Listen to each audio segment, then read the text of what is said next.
A remote airstrip in the dead of night, nothing but darkness stretching in every direction, the only sound the distant hum of an approaching aircraft. 10 men wait in the shadows, their vehicles positioned strategically around the landing zone, weapons concealed but ready. They've been planning this operation for months, coordinating every detail, exploiting every weakness in the system. Tonight is the night they'll pull off what they believe will be the score of a lifetime. A cargo plane is scheduled to land, carrying a shipment valuable enough to set them all up for years. They've bribed the right people, gathered the intelligence, timed everything perfectly.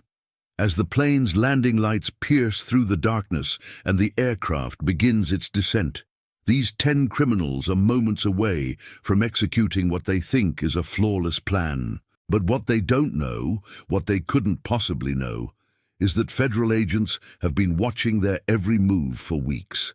And as that cargo plane touches down on the tarmac, another group of vehicles is racing toward the airstrip from multiple directions, closing in like a tightening noose. The gangsters think they're about to become rich men. Instead, they're about to find out what happens when you underestimate the reach and patience of federal law enforcement. This is the story of an operation that went from a criminal masterstroke to a complete disaster in a matter of minutes, and how 10 men who thought they had everything figured out ended up in federal custody before they could even touch their prize. The seeds of this operation were planted months before that fateful night. In the world of organized crime, information is currency, and someone had acquired information worth its weight in gold, detailed shipping schedules for high-value cargo flights, including one particular flight that would be carrying merchandise valuable enough to justify an extremely high-risk operation. The exact nature of the cargo has been the subject of much speculation, but what matters is that it represented a payday substantial enough to bring together 10 individuals with varying criminal backgrounds and specialties. Some were experienced in cargo theft, others in technology and communications, and still others brought muscle and weapons expertise to the table. This wasn't a gang in the traditional sense, but rather a temporary alliance of criminals who saw an opportunity too good to pass up. The leader of this group, we'll call him the coordinator, was a man who had spent 15 years learning the logistics industry from the inside. He'd worked for shipping companies, freight forwarders, and even briefly for an air cargo handling service before his criminal inclinations got the better of him. He understood how the system worked, where the vulnerabilities were, and most importantly, he knew how to read shipping manifests and track high-value cargo movements. When he learned about this particular shipment, he saw it as the opportunity he'd been waiting for his entire criminal career. But he couldn't do it alone. He needed a team, and he needed them to be professionals. Over the course of several weeks, he quietly reached out to associates he'd worked with before, and others who came recommended through the criminal underground network. Each man brought something specific to the operation. There was the communications expert who could monitor radio frequencies and intercept transmissions. There was the former security guard who understood alarm systems and surveillance technology. There were the drivers who specialized in fast getaways and knew every back road within a 100-mile radius. And there were the enforcers, men who were there to handle any unexpected complications with force if necessary. Together, these 10 individuals represented a formidable criminal operation, at least on paper. The planning phase was meticulous. They studied the airstrip where the plane was scheduled to land, a smaller facility used for cargo operations that didn't have the same level of security as major airports. They monitored the pattern of flights, noting when security was most lax and when they'd have the longest window of opportunity. They acquired vehicles that would be used in the operation, making sure none of them were registered in their real names or could be easily traced back to them. They obtained the equipment they'd need: tools for breaking into cargo containers, communication devices, night vision equipment, and yes, firearms. The coordinator was clear from the beginning that weapons were only to be used if absolutely necessary, but everyone understood they needed to be prepared for any scenario. What the coordinator particularly prided himself on was his ability to gather intelligence. Through a combination of social engineering, bribery, and exploitation of insider contacts he'd cultivated over the years, he managed to obtain not just the basic shipping schedule, but detailed information about the cargo, the security measures in place, and even the radio frequencies that would be used by the flight crew and any ground personnel. He knew the plane would be landing at a specific time, that there would be minimal ground crew present, and that the security response time from the nearest law enforcement would be at least 20 minutes. That 20-minute window was all they needed. Get in, secure the cargo, load it into their vehicles, and disappear into the night before anyone even knew what had happened. But here's where the coordinator made his fatal mistake, the error that would ultimately lead to the downfall of the entire operation. He underestimated how thoroughly his activities were being monitored. Federal investigators had been tracking a series of cargo thefts across multiple regions, looking for patterns and connections. When certain names started appearing in proximity to these crimes, including some of the individuals the coordinator had recruited for this job, red flags went up. Sophisticated surveillance techniques were deployed. Phone conversations were monitored under proper legal authority. Financial transactions were traced. Movement patterns were analyzed, and slowly but surely, federal agents began to piece together that something big was being planned. The investigators didn't know all the details initially, but they knew enough to understand that a major criminal operation was in development. As they gathered more intelligence, they realized it involved cargo theft on a significant scale, and when they finally identified the likely target, that specific cargo flight landing at that particular airstrip, they had a decision to make. They could move in immediately and arrest the suspects based on what they already knew, but that might not stick in court if the evidence wasn't absolutely solid. Or they could let the operation proceed to a certain point, catch the criminals in the act, and build an airtight case that would result in serious federal charges and lengthy prison sentences. They chose the latter approach, but with extreme caution and overwhelming force to ensure nobody got hurt. The night of the operation arrived. The 10 criminals gathered at a predetermined staging location, going over the plan one final time. The coordinator reviewed everyone's roles, emphasized the importance of speed and coordination, and reminded them all that if they executed this perfectly, they'd all be walking away with more money than most of them had seen in their entire lives. The atmosphere was tense but confident. These men believed they were professionals, that they'd planned for every contingency, that they were about to pull off something spectacular. They loaded into their vehicles and began the drive to the airstrip, maintaining radio silence as planned, each man mentally rehearsing his specific tasks. As they approached the airstrip, they killed their headlights and proceeded slowly, using night vision equipment to navigate the final stretch. They positioned their vehicles exactly as they'd planned during their reconnaissance visits, creating a perimeter around the area where the plane would taxi after landing. The communications specialist set up his equipment and began monitoring the relevant frequencies, confirming that the plane was on approach and would be landing within minutes. Everything was proceeding exactly as the coordinator had predicted. The plane was on time. There were no unexpected security personnel visible. The conditions were perfect. The cargo plane appeared in the night sky, its navigation lights blinking as it descended toward the runway. The criminals watched as it touched down smoothly and began taxiing toward the designated parking area. This was it. This was the moment they'd been planning for months. Hearts pounded. Adrenaline surged. Every man was ready to spring into action the moment the coordinator gave the signal. The plane came to a complete stop. The engines began to power down. The coordinator raised his hand, ready to signal his team to move in. And that's when the night exploded with light and sound.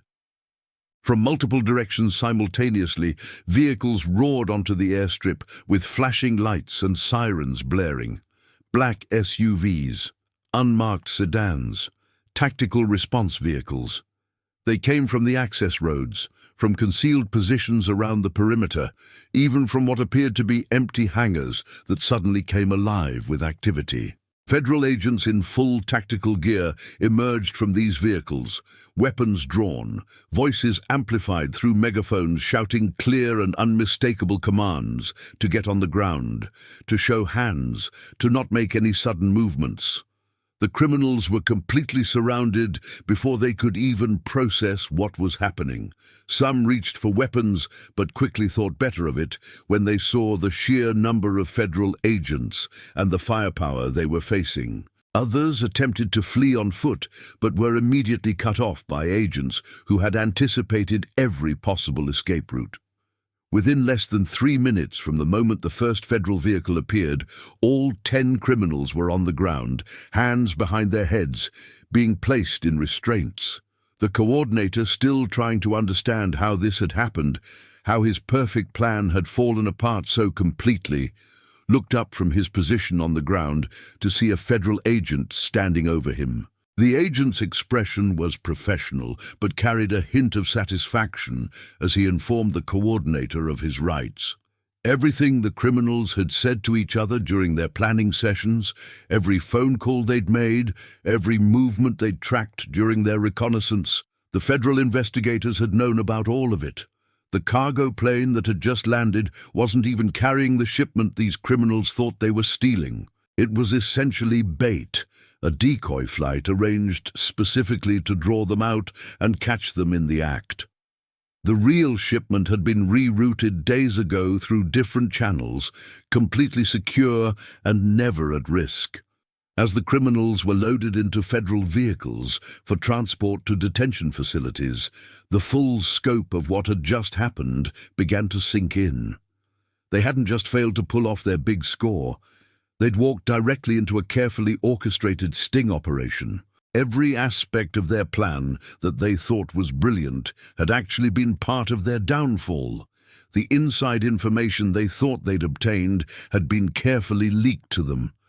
The airstrip they'd chosen for its lack of security had been under intensive surveillance for weeks. The 20-minute window they thought they had was actually a trap that closed in less than 3 minutes. They'd been played from start to finish, and now they were facing federal charges that carried mandatory minimum sentences measured in decades, not years. The investigation that followed revealed just how extensive the federal operation had been. Dozens of agents from multiple agencies had been involved in the surveillance and planning. The coordination required to pull off the arrest operation, to have agents positioned around the entire airstrip without alerting the criminals, to time everything perfectly so that all 10 suspects could be taken into custody simultaneously without incident, was a testament to the level of resources and expertise that federal law enforcement can bring to bear when investigating serious organized criminal activity. Every phone call the criminals had made, every meeting they'd held, every reconnaissance trip to the airstrip, all of it had been documented. The evidence against them was overwhelming and irrefutable. In the aftermath, as the legal proceedings unfolded, some interesting details emerged about the individual criminals and their backgrounds.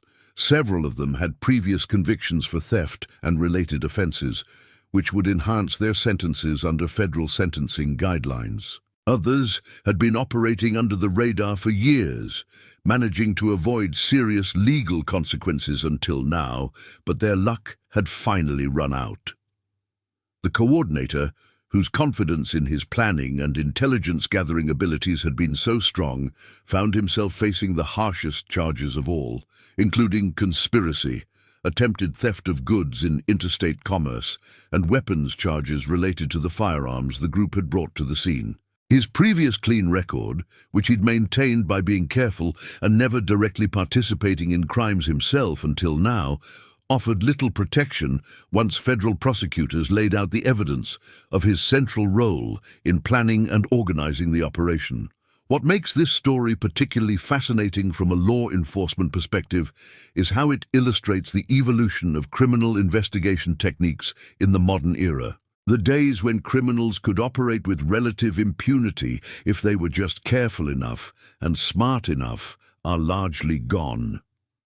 Federal investigators have access to sophisticated surveillance technology, data analysis capabilities, and interagency cooperation mechanisms that make it extremely difficult for organized criminal operations to function without detection. Every digital communication leaves traces. Every financial transaction creates records. Every movement of people and vehicles can potentially be tracked. And when federal agencies decide to focus their resources on a particular criminal enterprise, the odds of that enterprise succeeding become vanishingly small.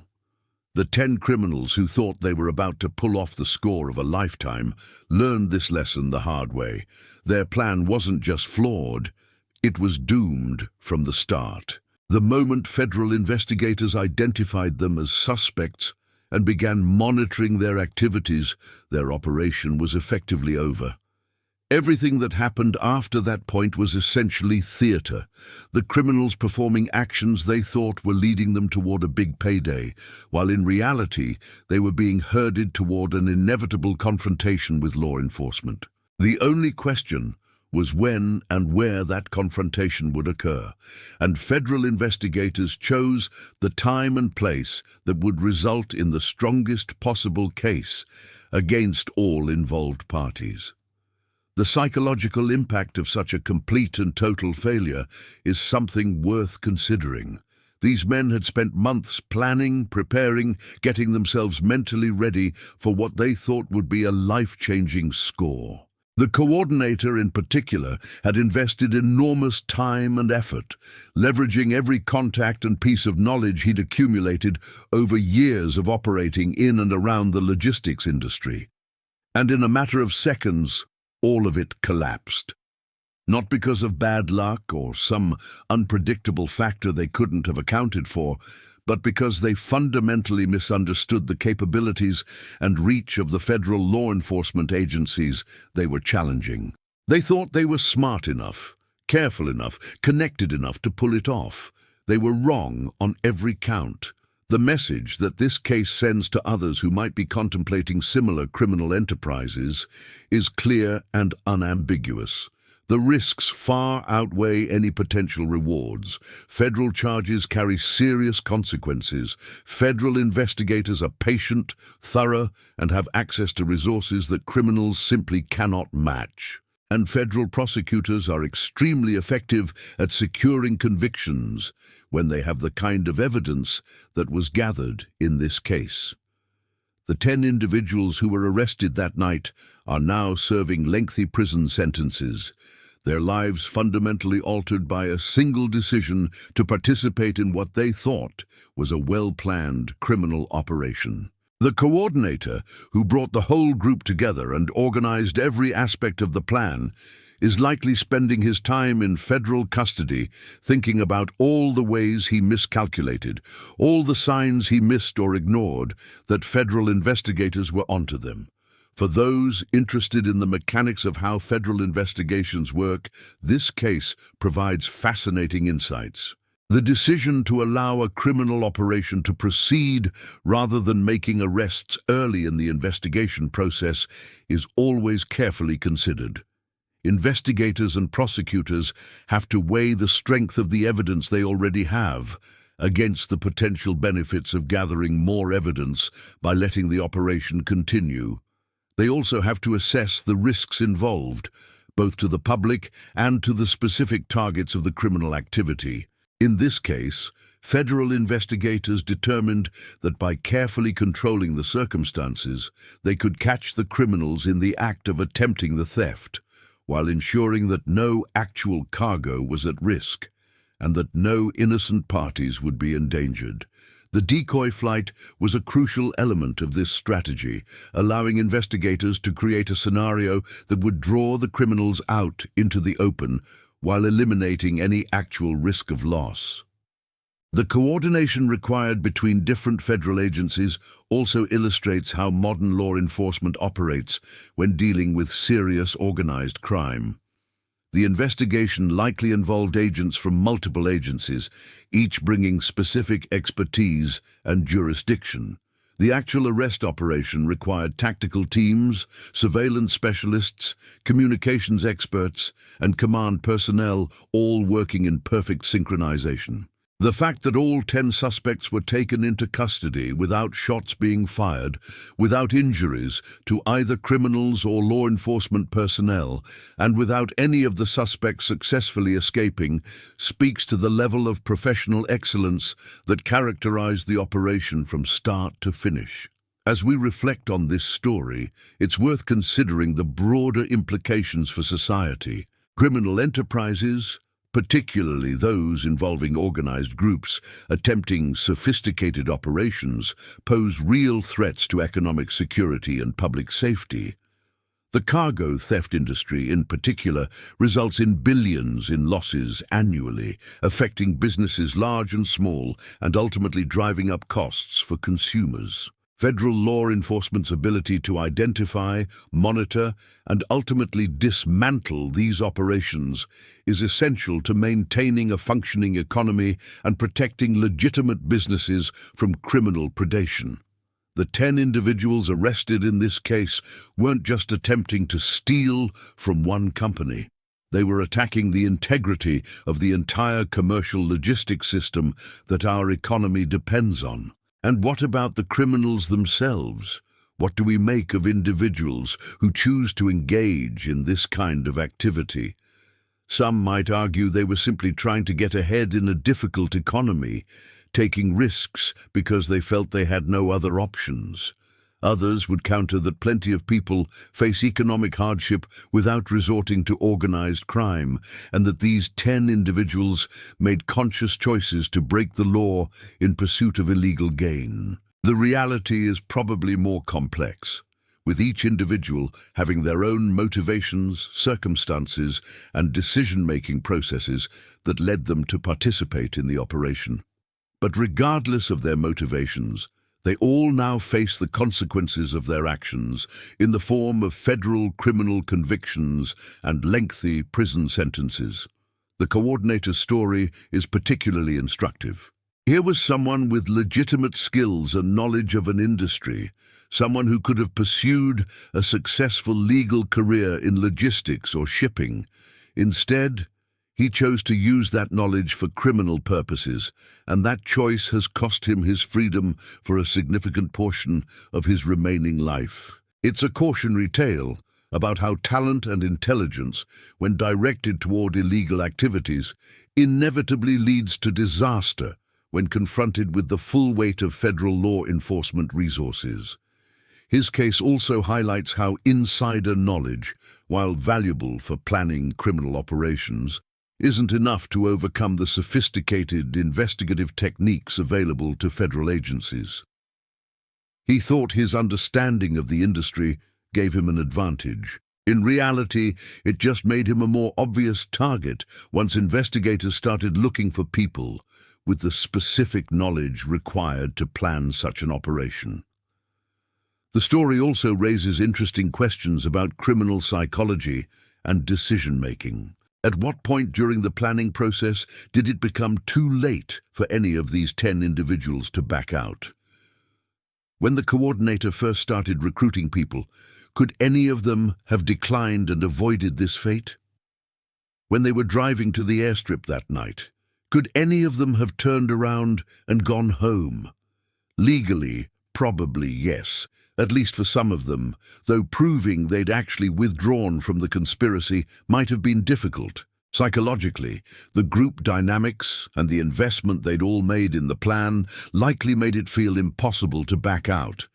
They'd come too far, committed too much, gotten themselves too emotionally invested in the idea of the big score. And so they proceeded forward, right into the trap that was waiting for them. This brings us to the end of our story, but before I let you go, I need you to remember our goal: 100 comments on this video. We're building something special here, a community of people who love these incredible true stories from history and from the real world of law enforcement and criminal justice. I want to hear from you. What did you think about this story? Were you surprised by how completely the federal investigators had compromised the criminal operation? Do you think the coordinator should have seen the warning signs? Drop your thoughts in the comments below. And if you want, tell me from which corner of the world you're watching this video. Your comment matters, and I want to read it and reply to you. For more exciting stories like this one, click on the video that's appearing on your screen right now. But most importantly, hit that subscribe button if you haven't already. Here's why this matters. The algorithm that determines which videos get recommended to viewers pays close attention to who subscribes and who watches all the way to the end. Subscribers who consistently watch complete videos get notified about new content faster than casual viewers. You want to be first in line when the next incredible story drops, right? Then subscribe. Watch until the end. Leave a comment. These simple actions tell the platform that this content is valuable and worth promoting, which means we can keep growing and bringing you more of these fascinating stories. We're in this together, you and me, building something that celebrates the incredible true stories that make history so compelling. Let's hit that 100 comment goal and show everyone that this community is engaged, active, and hungry for more. Thank you for watching, thank you for your support, and I'll see you in the next video.